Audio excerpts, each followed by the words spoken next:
Hi everyone, my name is Holly Jackson. I'm one of the librarians at North Hall Library, and I'm excited to get to talk with you guys today about some tips for reading a scholarly article.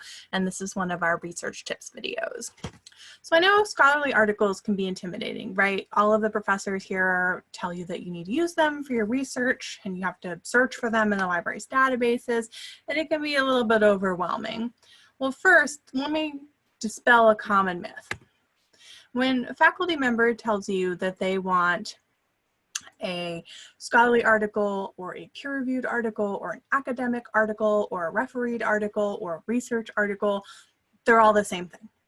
So if you hear any of those terms, what they really mean is that they want a peer-reviewed article that's coming usually out of the library's databases. So why are scholarly articles so hard to read? They're one of the most common things you'll read in college, but they're often 15 to 20 pages or even longer each.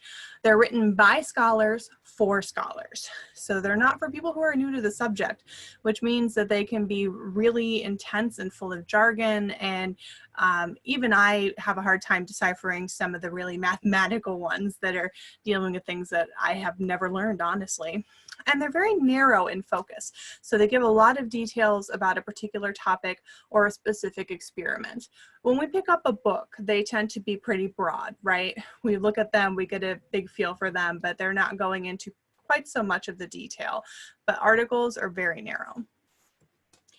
So what is peer review? Peer review is one of the reasons that you're encouraged to use scholarly articles so much, and it's because experts in the field have reviewed the article that's been submitted for publication to make sure that the information is right, that the methodology is sound, and that what they're presenting isn't just made up or biased or any of another other number of things. So this process is multiple steps. So first, a person who has done the research submits a draft article to a magazine, a scholarly journal somewhere that does peer review.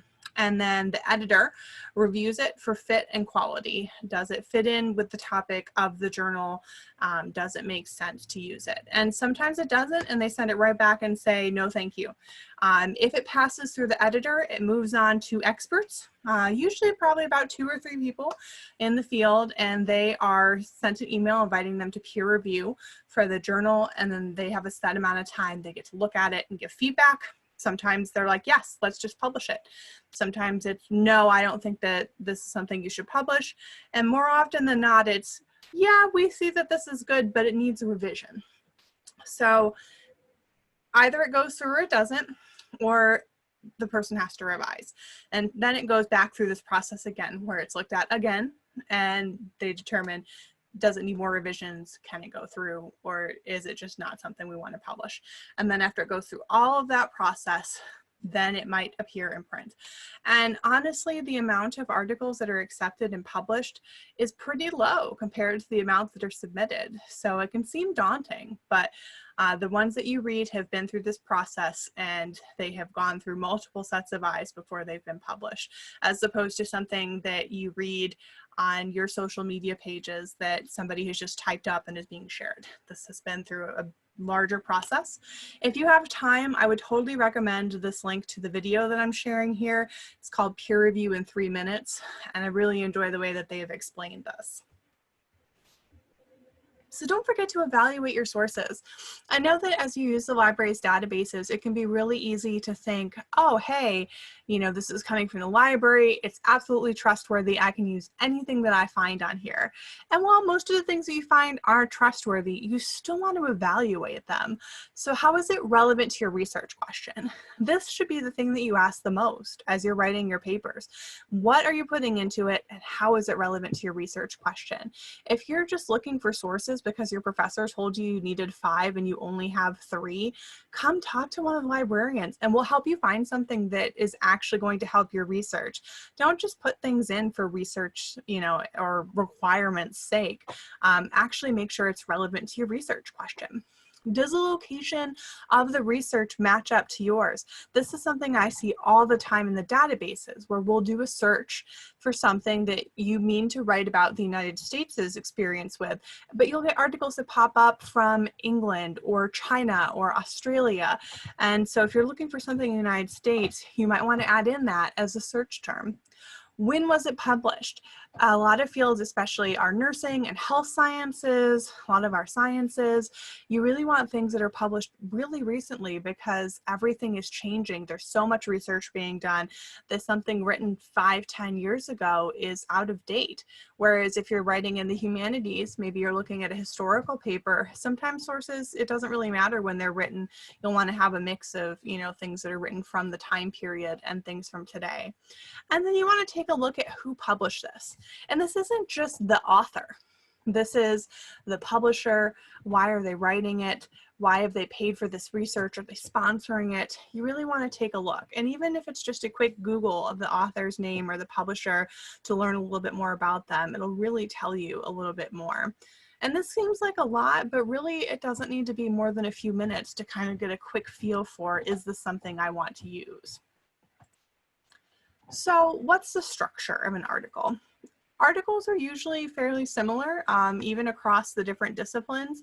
So there's usually an abstract, which is basically a summary, an introduction, which is the why this is being written part, a literature review that's talking about who else is involved in this field and this research, the methodology, which is how they've done their research. And this could be that they've done lab work. They've actually done an experiment that they're outlining, but the methodology could be that they've been reading the research or they've lived the experience. It doesn't necessarily mean that it's been in a lab. The results, which is what happened, what did they find out? Discussion or analysis, so what it means, and then the conclusion, which is what was learned. So each of these parts, when you break it down into what it's doing, you don't necessarily have to read a scholarly article in order to really get what you need. So let's actually take a look at an example. So this is an article that I found just doing a search for college students and research. And you can see this is the page. If I clicked on the title in the results page, this is what's going to come up. You'll see there's a PDF full text. I've got the title and the authors. I can see where it's coming from, studies in higher education, and there's an abstract. And the abstract, like I mentioned a little bit ago, is a summary. So before you even ever open a PDF or take a deeper look at something, read the abstract because it will tell you if this is something you might want to look at. It really gives a decent feel for it. If you read the abstract and go, I don't really know that this relates to my research, find another source. You don't even have to open that PDF.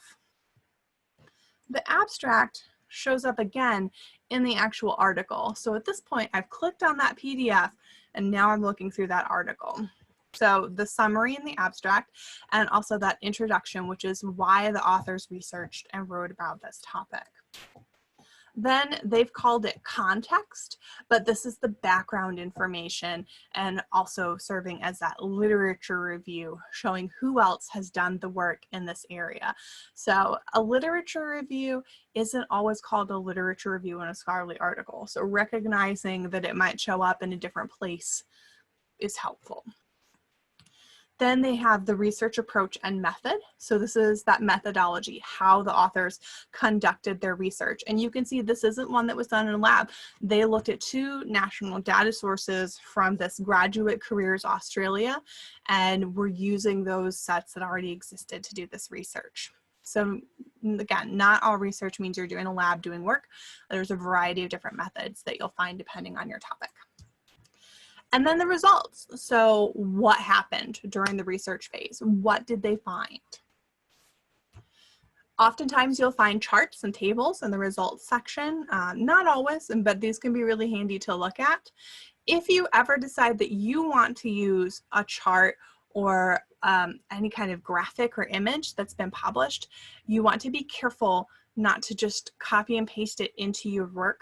Any kind of graph, chart, image, those have different copyright rules, and you actually need to have permission before you were ever to publish anything that has those included. So just be careful about actually copying and pasting them, but definitely look at them and gather some data from them.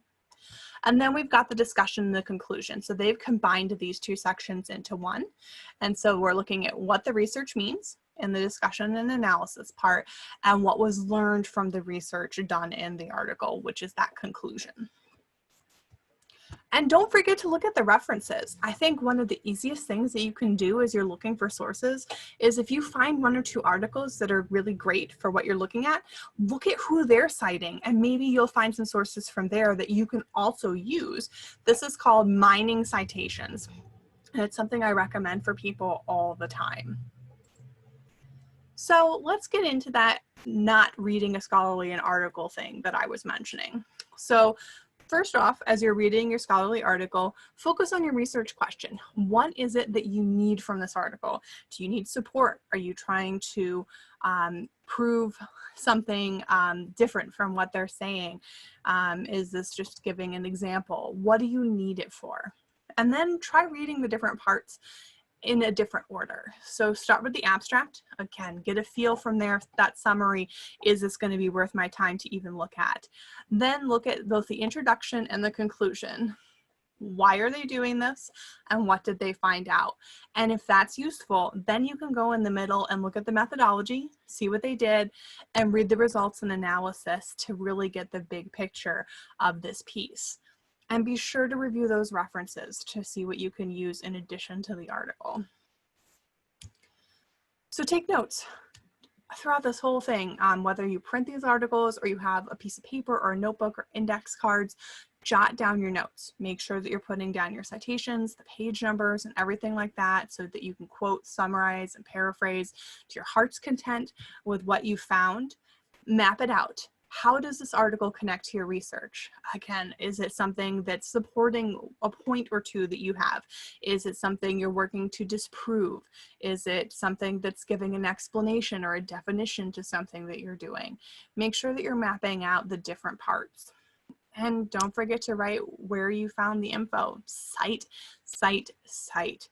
If you're questioning whether or not you need to cite something, the answer is probably yes. So if you have any questions about any of this, ask a librarian. You can go to lib.mansfield.edu and find a bunch of ways to contact us. You can chat with us, you can email us, you can call us, or even come visit us in person. We're so happy to help you. So good luck as you're reading your articles. And if you have questions, come find us. Have a great fall.